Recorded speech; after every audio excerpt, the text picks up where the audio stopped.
Hi, this is value updates YouTube channel. நாம் இன்றைக்கி என்ன கேஸ் பார்க்க போகிறோம் அப்படின்னு பார்த்தீங்கன்னா, ஒரு கன்சியூமர் கேஸு. இந்த கேஸ் வந்து ஒரு மெடிக்கல் ஃபீல்டை சார்ந்த கேஸு. மெடிக்கல் ஃபீல்டுனால் இது வந்து ரொம்ப இன்டென்ஸ் மெடிக்கல் கிடையாது. இது மெடிக்கல் ப்ளஸ் ஸ்கின் சம்மந்தப்பட்ட டெர்மட்டாலஜி அப்படின்னு சொல்லுவாங்க. அழகு சாதனம் சம்பந்தமான ஒரு வழக்கு. இந்த வழக்கு வந்து யாருக்கு எதிராக தொடுக்கப்பட்டது அப்படின்னு பார்த்தீங்கன்னா, விஎல்சிசி அப்படின்னு சொல்லி ஒரு கம்பெனி இருக்கும். நிறைய பேருக்கு தெரியும், நிறைய அட்வர்டைஸ்மெண்ட் பார்த்துருப்போம். அதில் வந்து ஹேர் டிரான்ஸ்பிளான்டேஷன், ஹேர் வந்து திருப்பி ஹேரை கொண்டு வர்றது, அப்புறம் அழகுபடுத்துறது, அழகை வந்து மிகைப்படுத்துறது, இந்தமான விஷயங்களை வந்து அவங்க செஞ்சிட்டு இருந்தாங்க. அவங்களுக்கு எதிராக கன்சியூமர் கோர்ட்டில் ஒரு நபர் வந்து வழக்கு போட்டு வெற்றி அடைஞ்சிருக்காரு. அவருக்கு என்ன பாதிப்பு அடைஞ்சது அப்படிங்கிறத வந்து நம்ம பார்க்கலாம்.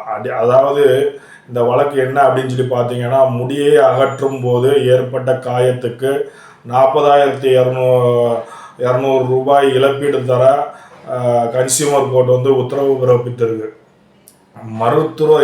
அதாவது என்னன்னா, மருத்துவர் இல்லாமல் ஒளிக்கதிர் மூலம் முடியை அகற்றும் சிகிச்சை செய்தபோது தீக்காயங்கள் ஏற்பட்டு அதனால் அதற்கு அந்த இடத்தில் கருமை நிறத்தில் தழும்பு ஏற்பட்டதால் நுகர்வோர் நீதிமன்றம் பாதிக்கப்பட்ட நபருக்கு மருத்துவமனை வந்து 40,200 ரூபாய் இழப்பீடு வழங்க உத்தரவிட்டிருக்கிறது அப்படிங்கிறது தான் வந்து வழக்கு. இந்த வழக்கை வந்து நம்ம கொஞ்சம் வந்து டீட்டெயிலாக பார்க்கலாம். அதாவது இது வந்து பல விஷயங்களை வந்து சொல்லுது. அதாவது நம்ம எப்போ வந்து நேச்சராக இருக்கோமோ அப்படியே நேச்சராகவே இருந்துடணும் அப்படின்னு சொல்லுது. இது ஒரு பெண்மணி வந்து போகிறாங்க அந்த விஎல்சிசிக்கு. அவங்களுக்கு வந்து முடியை வந்து அகற்ற வேண்டியணும் அப்படின்னு அவங்க நினைக்கிறாங்க. ஏன்னா பெண்மணி கொஞ்சம் அழகாக இருக்கணும் அப்படின்னு நினைக்கிறதுனால மேபி நாடியில் இருந்திருக்கலாம், இல்லை உதட்டுக்கு மேல் இருந்திருக்கலாம் முடி, இல்லை கால்களில் இருந்திருக்கலாம், கைகளில் இருந்திருக்கலாம். ஏன்னா இதே மாதிரி நிறைய பேருக்கு வந்து வரும். ஏன்னா அந்த முடியை அகற்றுவதற்காக இவங்க வந்து போகிறாங்க. இவங்க போயிடனோடனே அவங்க இது வந்து 6 செஷனாக வந்து இந்த முடியை வந்து அகற்ற வேண்டும் அப்படின்னு சொல்கிறாங்க.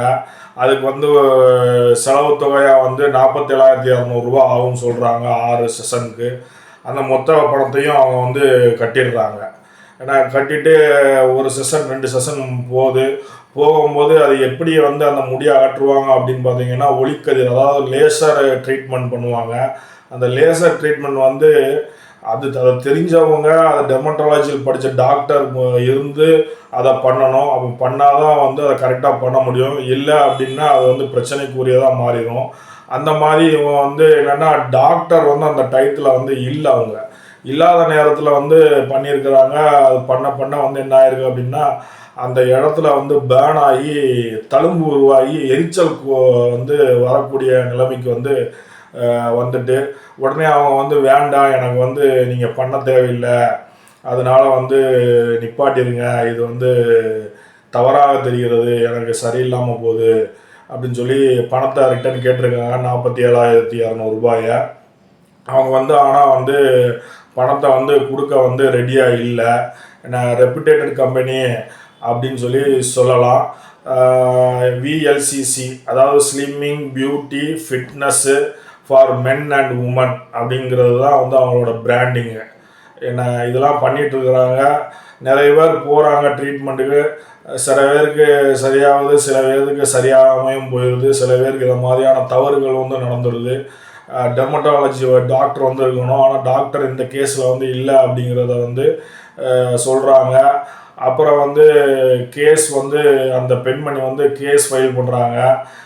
எங்கே ஃபைல் பண்ணுறாங்க அப்படின்னு பார்த்தீங்க அப்படின்னா வந்து மும்பையில் வந்து நடக்குது. இது மும்பையில் வந்து கேஸ் ஃபைல் பண்ணுறாங்க.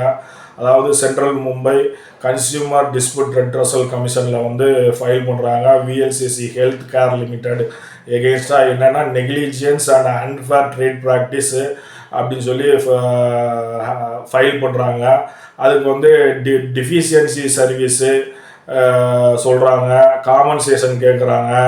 என்ன அப்புறம் வந்து அவங்க கொடுத்த பேமெண்ட்டை வந்து ரிட்டர்ன் கேட்குறாங்க. இதெல்லாம் கேட்டு ஃபைல் பண்ணுறாங்க. ஃபைல் பண்ணதுக்கப்புறம் பார்த்தீங்க அப்படின்னா வந்து ஃபேக்ட் ஆஃப் த கேஸ் வந்து இப்போ நான் சொன்னது வந்து ஃபேக்ட் ஆஃப் த கேஸு. அதுக்கப்புறம் வந்து அவங்களுடைய வழக்கறிஞர் என்ன சொல்கிறாங்க அப்படின்னா டெரிட்டோரியல் ஜூரிஸ்டிக்ஷன் ஒன்று உண்டு. அதாவது இது வந்து மும்பை ஜூரிஸ்டிக்ஷனில் வந்து தான் வரும், சென்ட்ரல் மும்பையில் வராது அப்படின்னு சொல்லி சொல்கிறாங்க. இவங்க தப்பாக ஃபைல் பண்ணியிருக்காங்க. கம்பெனியோட ஹெட் குவார்ட்டர் வந்து மும்பை, அங்கே தான் ஃபைல் பண்ணணும் அப்படிங்காங்க. அதை வந்து நிராகரிச்சிடுறாங்க. ஏன் அப்படின்னு பார்த்தீங்க அப்படின்னா ஜூரிஸ்டிக்ஷன் வந்து எப்படி பார்ப்பாங்க அப்படின்னா அவங்க எங்கே ட்ரீட்மெண்ட் பண்ணுறாங்களோ அந்த இடத்த பார்க்கலாம், அவங்க எங்கே வசிக்கிறாங்களோ அதை பார்க்கலாம். அப்படிங்கும்போது அவங்க வந்து சென்ட்ரல் மும்பையில் இருக்கிறதுனால, அதுபோக அவங்க ட்ரீட்மெண்ட் எடுத்து சென்ட்ரல் மும்பை அப்படிங்கிறதுனால அந்த கன்சியூமர் கோர்ட்டில் ஃபைல் பண்ணியிருக்காங்க அப்படிங்கிறத வந்து ப்ரூவ் ஆகிடுது. டெரிட்டோரியல் ஜூரிஸ்டிக்ஷனை வச்சு அந்த கேஸை வந்து டிஸ்மிஸ் பண்ண வச்சிடலாம் அப்படின்னு நினைக்கிற அவங்க விஎல்சிசி வக்கீலோடைய வாதங்களை வந்து நிராகரிச்சிடுறாங்க. டிஃபிஷியன்ட் சர்வீஸை வந்து ப்ரூவ் பண்ணுறாங்க.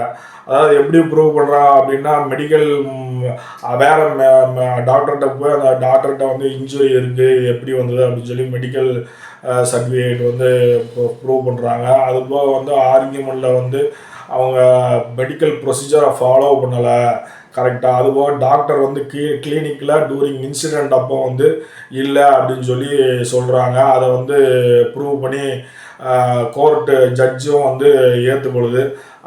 அன்ஃபேர் ட்ரேட் ப்ராக்டிஸ் அப்படின்னு சொல்லி சொல்லுவாங்க. அதாவது நியாயமற்ற முறையில் வந்து தொழில் செய்வது, அதையும் வந்து ப்ரூவ் பண்ணுறாங்க. அதாவது ஃபிசிக்கலாக வந்து ஹார்ம் ஆகிருக்கிறோம், அவங்க வந்து ரீஃபண்ட் பண்ணலை, சரியாக ட்ரீட்மெண்ட் பண்ணும்போது ரீஃபண்ட் பண்ணலை அப்படிங்கும்போது அவங்களோட பணத்தை ரீஃபண்ட் பண்ணும்போது அது அன்ஃபேர் ட்ரேட் ப்ராக்டிஸு அப்படிங்கிற மாதிரி சொல்கிறாங்க. உடனே ஜட்ஜு வந்து யார் அப்படின்னா பிரசிடென்ட்னு சொல்லுவாங்க. ஜட்ஜுக்கு பதில் பிரசிடென்ட் மிஸ்ரா அப்படிங்கிறவர் வந்து அதை வந்து ஒத்துக்கொண்டு விஎல்சிசி வந்து ரீஃபண்ட் பண்ணணும் பணத்தை, இது வந்து ஒரு பெண்மணிக்கு வந்து நடந்த ஒரு கஷ்டம் அப்படிங்கிறத வந்து சொல்லிவிட்டு அவர் வந்து ஃபைனலாக என்ன ஆர்டர் கொடுக்குறாருன்னு பார்த்தீங்கன்னா விஎல்சிசி ஹெல்த் கேர் லிமிடெட் வந்து அட்வான்ஸ் பேமெண்ட்டாக வந்து 47,200 ரூபா வந்து இவங்க கொடுத்தாங்க பார்த்தீங்களா, யாருன்னா ட்ரீட்மெண்ட் போனவங்க கொடுத்தாங்க.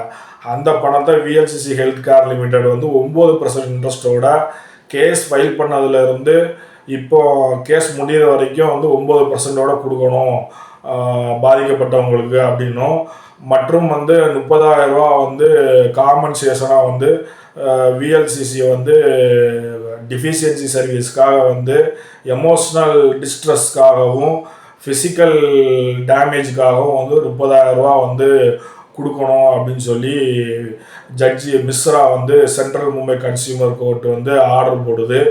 இந்த ஆர்டர் மூலியமாக வந்து என்ன தெரியுது அப்படின்னு பார்த்தீங்கன்னா ஒரு கன்சியூமர் வந்து யாராக இருந்தாலும் சரி ஒரு இடத்துல போய் பர்ச்சேஸ் பண்ணாலோ ஒரு ட்ரீட்மெண்ட் எடுத்தாலோ வந்து ஒரு கன்சியூமர் தான் அவங்க. அதனால் உங்களுக்கு அந்த கன்சியூமர் இதில் வந்து ஏதாவது டிஃபெக்ட் இருக்குது, டிஃபிஷியன்சி இன் சர்வீஸ் இருக்குது, இல்லை அன்ஃபேர் ட்ரேட் ப்ராக்டிஸ் தெரியுது அப்படின்னு சொல்லி பார்த்தீங்க அப்படின்னா நீங்கள் வந்து கன்சியூமர் கோர்ட்டை வந்து அணுகலாம். நிறைய பேர் வந்து கன்சியூமர் கோர்ட்டை வந்து கண்டிப்பாக வந்து அணுகணும். அப்போ தான் வந்து நியாயம் கிடைக்கும். ஏன்னா நீங்கள் நிறைய கடைகளில் பார்த்தீங்கன்னா நிறைய அநியாயங்கள் நடக்கிறது, சரியான ட்ரீட்மெண்ட் இல்லை, சரியான முறையில் நடத்துவதில்லை, இந்த மாதிரியான பிரச்சனைகள்லாம் வருது. அதனால் வந்து எல்லாரும் வந்து கன்சியூமரால் பாதிக்கப்பட்டீங்க அப்படின்னா, அதாவது வாரண்டி கேரண்டி கொடுத்துருப்பாங்க, வாரண்டி கேரண்டி கொடுத்ததுக்கு முன்னாடியே வந்து அந்த பொருள் வந்து சரியில்லாமல் போயிடலாம், அந்த பொருள் ஒரு 5 லட்சமாக இருக்கலாம், 6 லட்சமாக இருக்கலாம். ஆனால் நம்ம போய் கொண்டு போய் அதை சொன்னோம் அப்படின்னா அவங்க ஏற்றுக்கொள்ள மாட்டாங்க. ஏன்னா அதை வந்து எப்படியாவது இல்லை உங்கள் தவறு தான் அப்படின்னு சொல்லி சொல்ல பார்ப்பாங்க. அப்படி இருக்கும்போது வந்து நீங்கள் கன்சியூமர் கோர்ட்டை வந்து கண்டிப்பாக வந்து அணுகலாம். இப்போ இந்த விஎல்சிசி கேஸுக்குப்பா வந்தோம் அப்படின்னு பார்த்தீங்க அப்படின்னா அதாவது மொத்தத்துக்கு வந்து 47,200 ரூபா 9% இன்ட்ரெஸ்ட்டோடு வந்து கேஸ் ஃபைல் பண்ணி கேஸ் முடிகிற வரைக்கும் உள்ள நாள் வரைக்கும் 9% இன்ட்ரெஸ்ட் கொடுக்க சொல்லியிருக்காங்க, 30,000 கொடுக்க சொல்லியிருக்காங்க. யாரா அப்படின்னா VLCC slimming beauty fitness for men and women இந்த கம்பெனி மீது வழக்கு தொடர்ந்து வழக்கில் வெற்றி பெற்று ஜட்ஜும் அதை ஒற்றுக்கொண்டு காம்பன்சேஷன் கொடுக்க சொல்லியிருக்காங்க. இதுதான் இப்போ வந்து ஒரு லேட்டஸ்டான வழக்கு. இந்த வழக்கை நீங்கள் தெரிஞ்சுக்கணும்.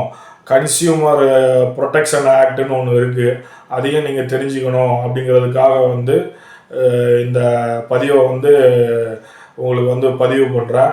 நன்றி, வணக்கம்.